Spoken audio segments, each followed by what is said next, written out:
This episode is brought to you by the Thrive Tribe. Check it out at chasingbrighter.com/Thrive Tribe.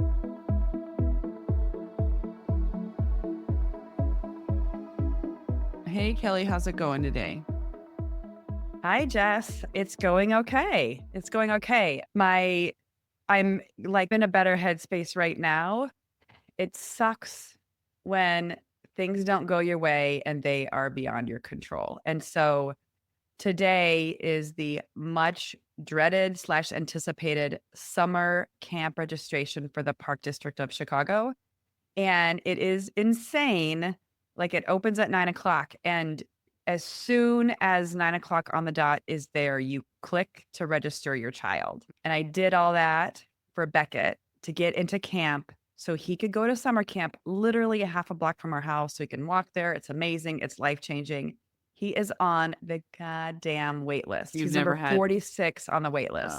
you've never I've gotten a wait never, list before. never got waitlisted. I had a friend who did it last year and her daughter got waitlisted. And then they were actually two friends and they were able to get in. So as You know what soon as number he they got, were? no, like six something, as soon as he got waitlisted, I didn't understand because I was like, oh, he got registered. And then I was like, how come it's $0? And then I went through it. I sent an email to the head of the park and the activity coordinator.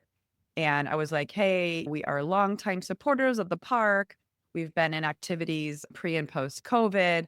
Like we did park kids during COVID. There were two families. We were one of them. Like we have been long supporters of that camp, that park. The downside is since the kids are older and they're in club sports, we really don't do anything. And they're not in the park kids program, which is the after school program right now.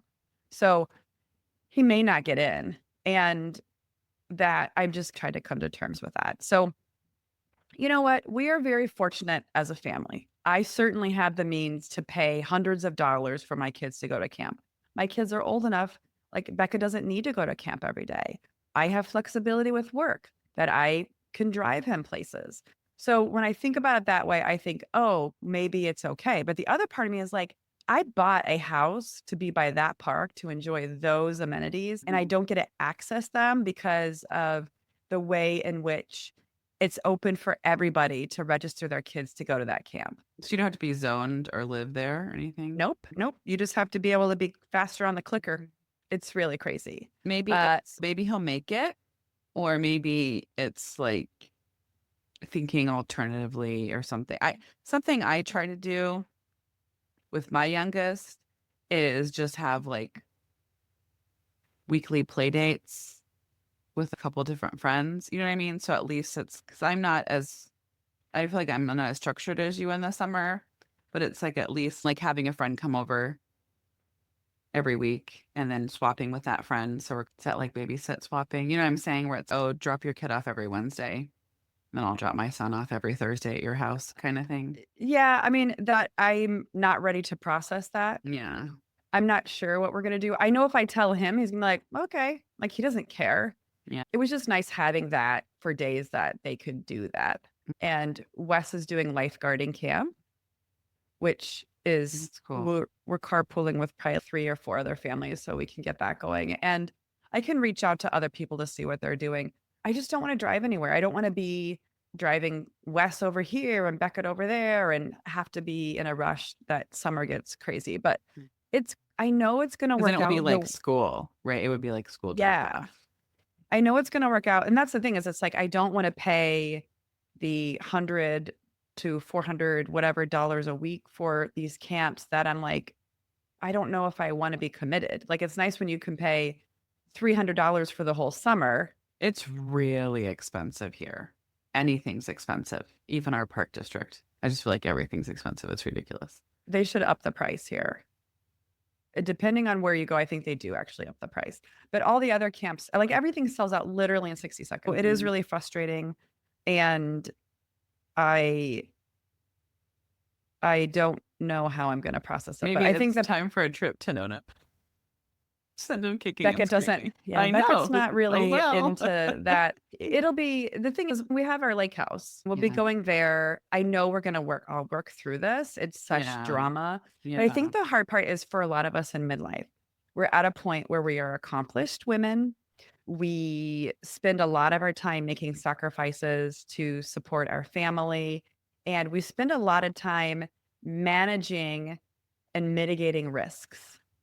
And when things don't go my way, it's really hard for me because I spend so much time thinking and planning on how things are going to play out. And I told Brian, I came out, I was like almost on the verge of tears, like Beck didn't get in. He was like, oh, move on. Yeah.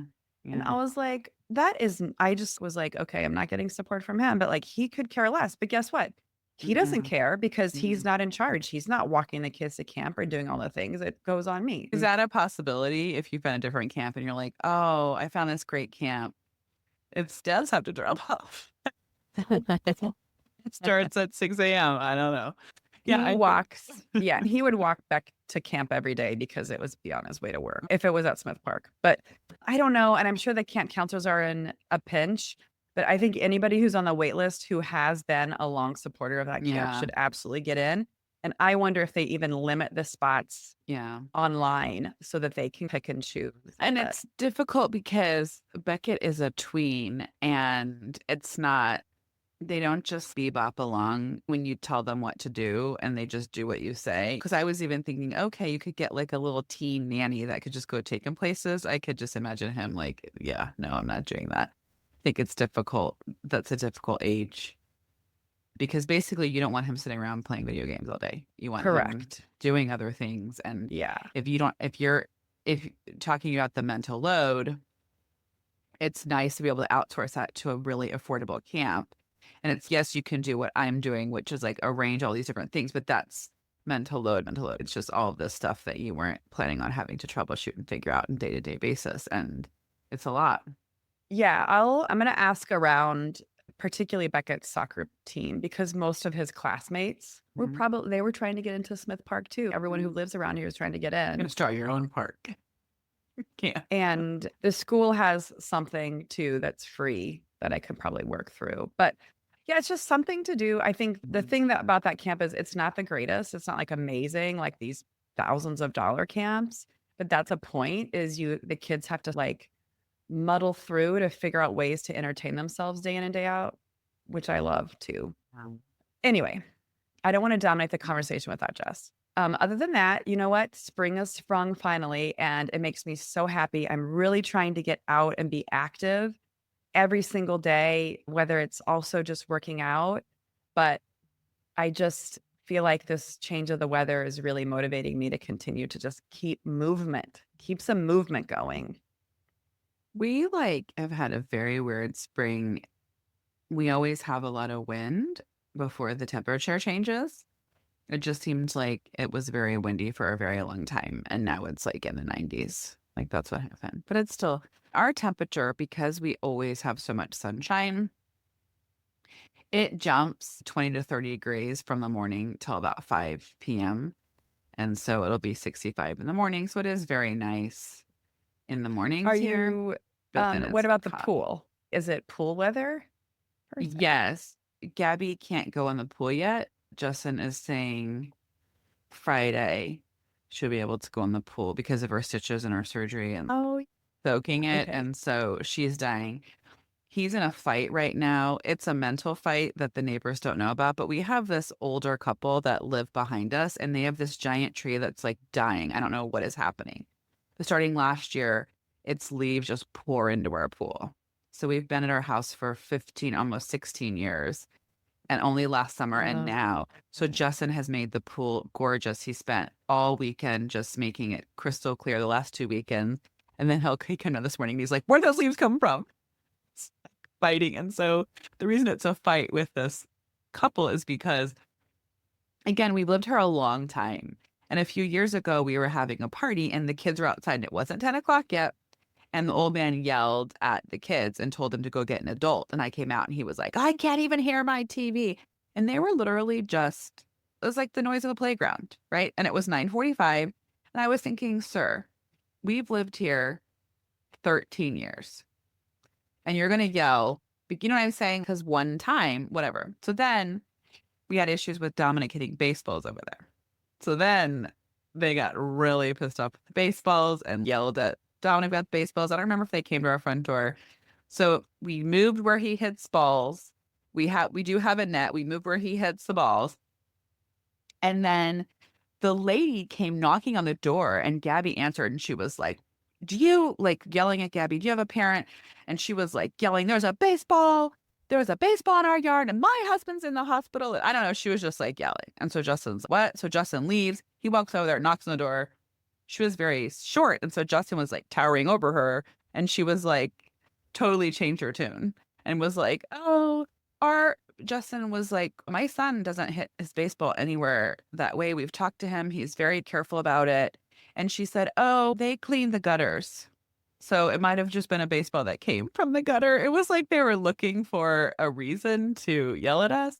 And she said, we know that's his passion. And that's so great. He has a passion because he's out there every day hitting the baseball. And so she let it go. But I want to collect like 27 garbage bags of leaves and knock on their door and say, because they yell at us if anything happens. Meanwhile, their tree has these little acorns and then the dogs eat them and then the dogs throw up. And so we're constantly trying to pick up these acorns and all these things. And the branches are clearly over like our side. We have another neighbor that when their flora and fauna come over our fence, they have their landscaper just cut it so it doesn't come over our side.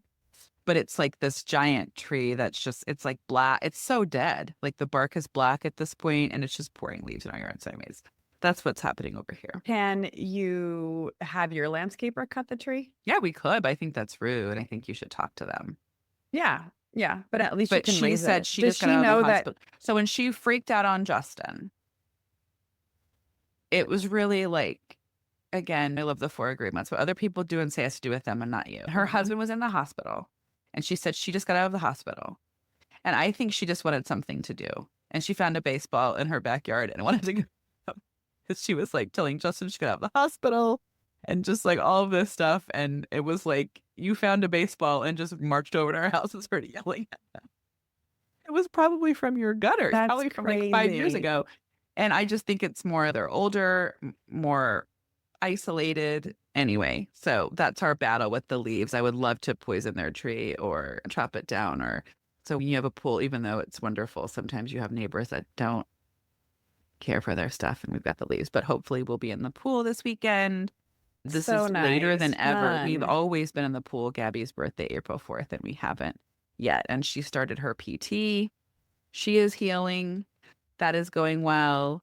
And I'm just trying to survive life with the teens. When one is my 14-year-old and I have been battling it out, but he's super chill now. And so it's the 17-year-olds and I are battling it out. And so that's always fun and keeping us on our toes. Thanks for listening today. Don't forget to subscribe so you can hear our latest episodes as soon as they drop. If you loved today's episode, share with a friend. Find us on Instagram, Facebook at Chasing Brighter, or check out our blog at chasingbrighter.com and follow us. If you want to know more about Kelly and I, read our blogs, find more tips, tools, and resources, check that out at chasingbrighter.com. Thanks. Remember, your best life is just a listen away.